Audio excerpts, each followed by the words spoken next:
চব্বিশ পরগনা জেলার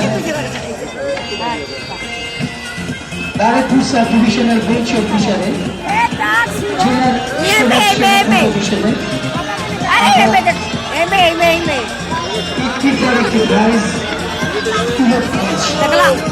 আর সেই প্রাইজ তুলে করার জায়গা থেকে আদর্শীয় বলতে শহীদ কলোনি সার্বজনীন শারদোৎসব পুজো দাঁড়িয়েছে এবং আমাদের বিশ্বকর্মা গোবিন্দ দাসের পক্ষ থেকে আপনাদের সবাইকে জানাই শুভ শারদীয়া এবং মহা অষ্টমী আন্তরিক প্রীতি শুভেচ্ছা এবং অভিনন্দন।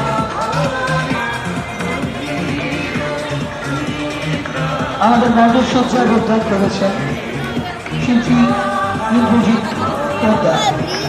আমাদের মণ্ডপসজ্জার অভিনবত্ব সম্পন্ন আধুনিকতায় আভিজাত্যপূর্ণ অলঙ্কারে সুসজ্জিত মণ্ডপসজ্জার লেখাপাঠ করতে আমাদেরকে সক্রিয় সাহায্যের হাত বাড়িয়ে দিয়েছেন শিল্পী ইন্দ্রজিৎ।